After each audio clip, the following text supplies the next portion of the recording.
Hello, welcome to the vlog of questions. Yeah, I watched another YouTuber that I quite admire, and he was giving advice to new YouTubers and stuff, and saying like one of the things you should probably do is like set up your premise.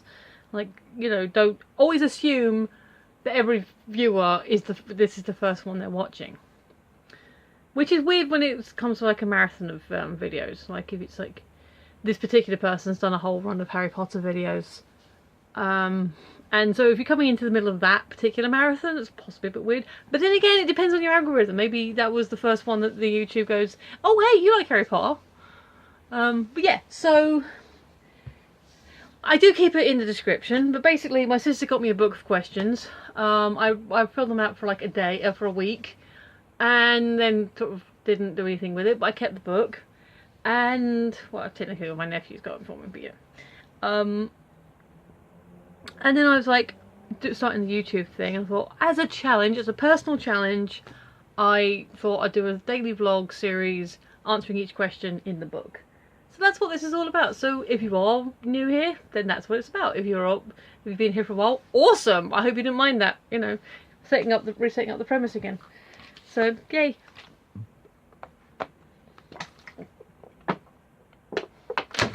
Excuse me. So, yeah, just gotten from work.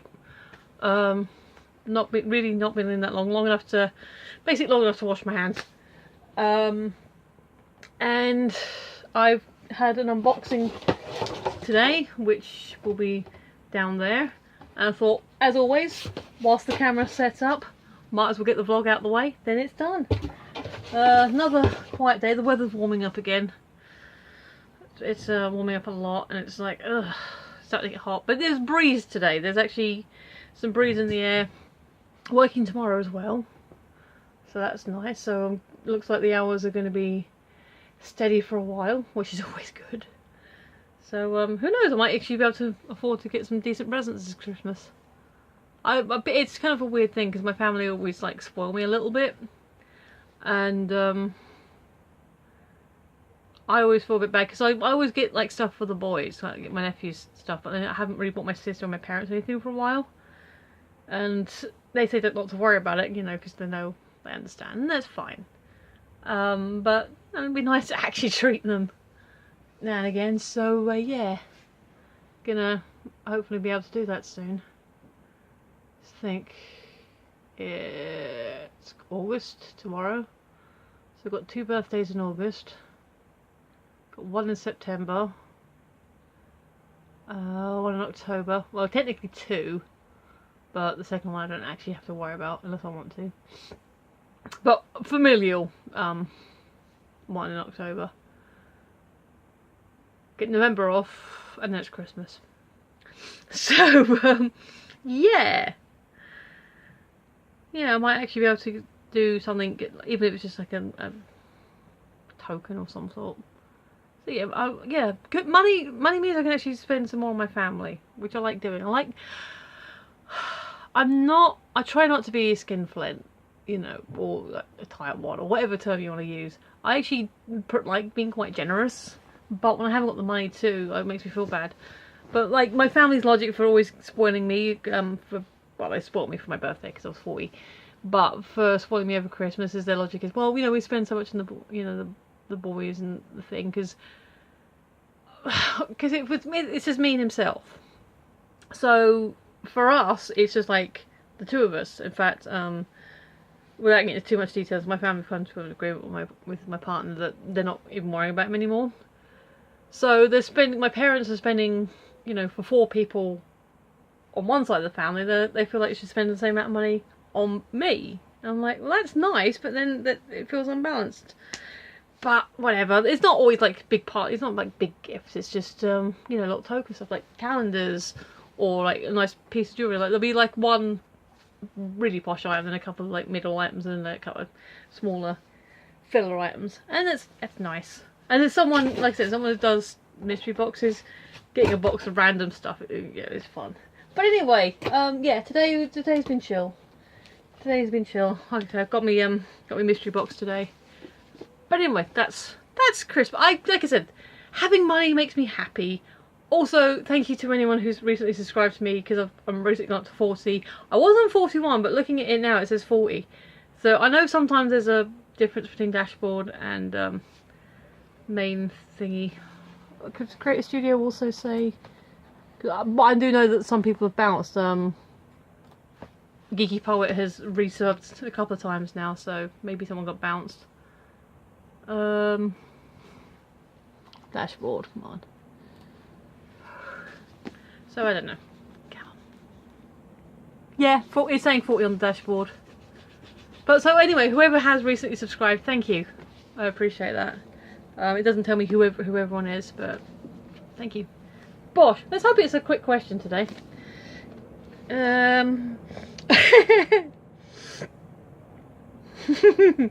Controversial!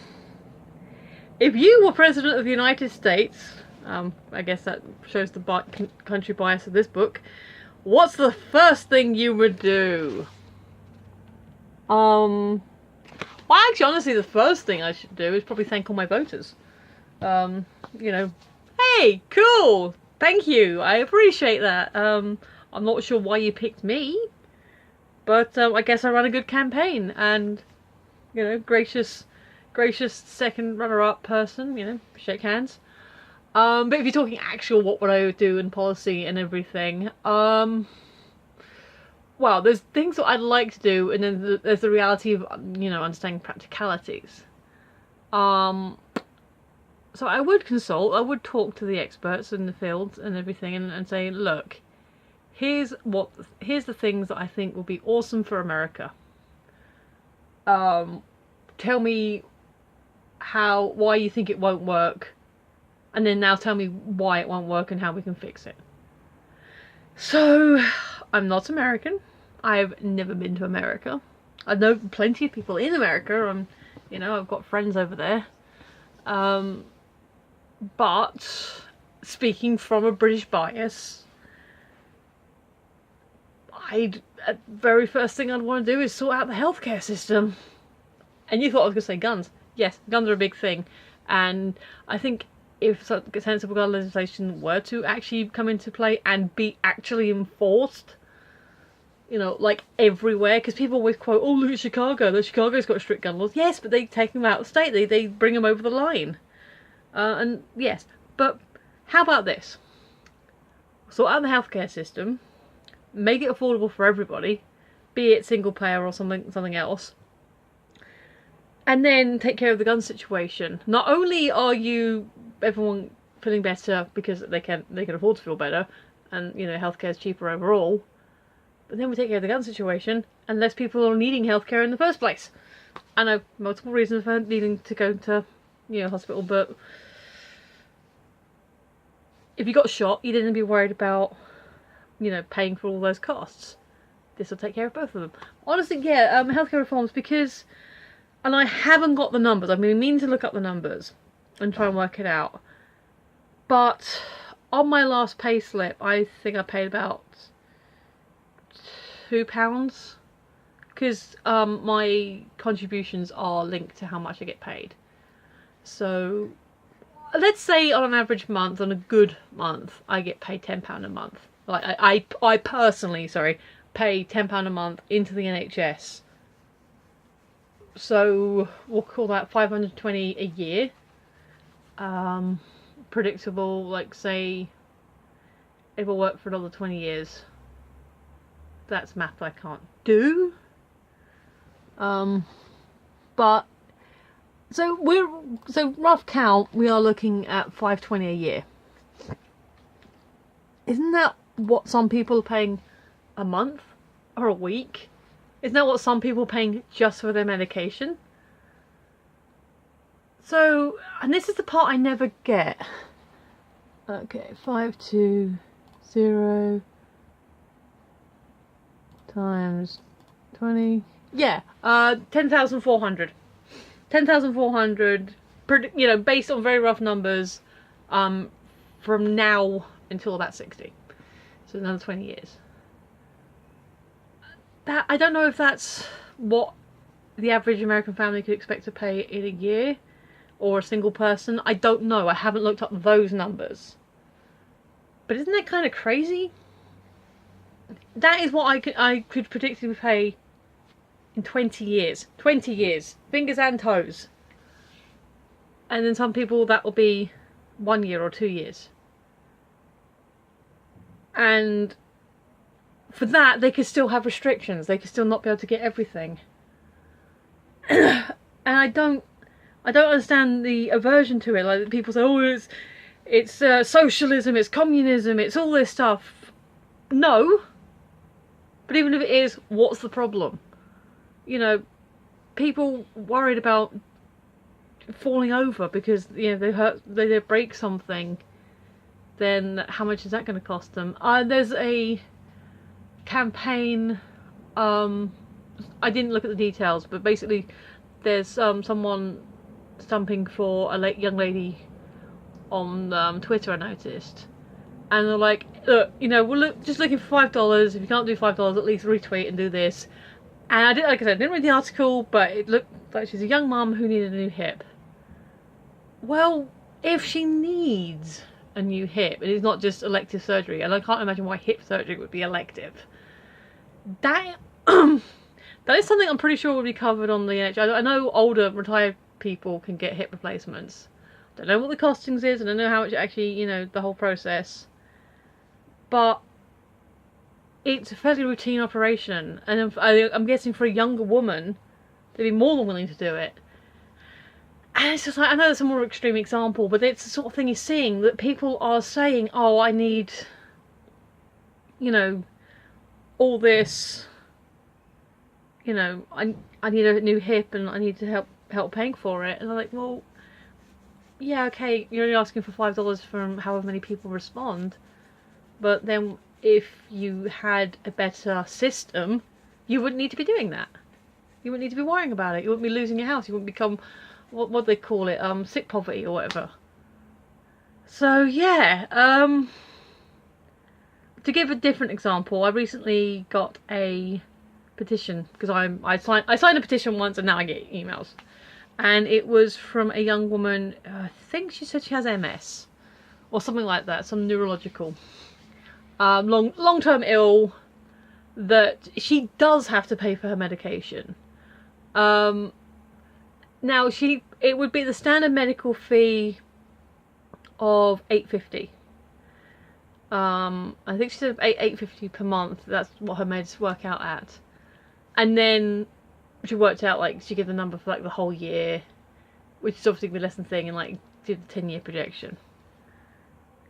And I'm like, okay, yeah, fair enough. If you're long-term ill, and there are other long-term illnesses that are exempt from prescription fees, then yeah, like I kind of agree and don't agree that, yeah, you shouldn't.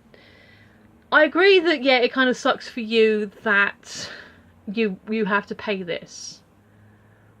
But I'm kind of like, in my own realist way, it's like, but be thankful you're in England. You only have to pay $8.50 a month, or whatever the current fee is for the prescription, and it's a whole month of meds that you're going to get for that £8. So that shouldn't be too difficult to work into your budget. There are people for whom your projected 10 years, you know, worth of medication could potentially be one operation, you know, stateside or other places, but we're talking America specifically because that was the question. So this is what I'm saying, I don't understand the aversion to it when it ultimately benefits everybody, because not only does everyone benefit from having the healthcare, but just imagine, okay, let's say you're a single person who pays, I don't know, maybe you get some work insurance, but you pay an extra $200 or something a month on top of that. I pay $40 a month. No, about 10 a month. £10-20 a month, depending on how much you get paid. Like, if I was a higher end job, I would be contributing more. So I pay 10 a month, you pay 200 a month. Imagine what you could do with that 200 if you only had to pay 10 a month. And that's what I'm saying. I don't understand why there's a big aversion to it. So yeah, you know what? I always kind of, you know, apologise for all getting political. But the question was political. It was a political question. You know, if you were president of the United States, what would you do? I would reform healthcare. I would say, look, this is ridiculous. Look at the bloody numbers. Now tell me why you don't think it'll work. So, yes. Sorry it was a bit long-winded, but I felt I needed to just to explain, you know, my reasoning and my logic and why I get frustrated when I see stuff like this. And I do hope that the young lady, the young British lady, that petition, you know, goes through and it changes, you know, works for the better for her. But I couldn't in good conscience sign it because whilst I am sympathetic, like, okay, you've got to pay that money each time, there are people in worse positions. Maybe I should have just signed it anyway. But I don't know. I try not... I don't put my name to something unless I 100% believe in it. And whilst I wish I will, I didn't 100% believe in that because whilst it sucks, you know, there are people in worse positions. Alright, this one's been quite a long one. So, yeah, short answer, healthcare. Right, that was a ramble. Again, thank you for subscribing. I hope this one hasn't put you off. I've got a Twitter. I actually have a Patreon. I never really talk about it. But I do have a Patreon. There aren't any details for it, but you look up Phoenix 11 on Patreon if you want to. But yeah, that's my ramble today. So as always, thank you for watching. I completely appreciate it, especially if you got to the end of this one because it's a long one. I've been Michelle, you've been listening, and I will see you tomorrow. Bye!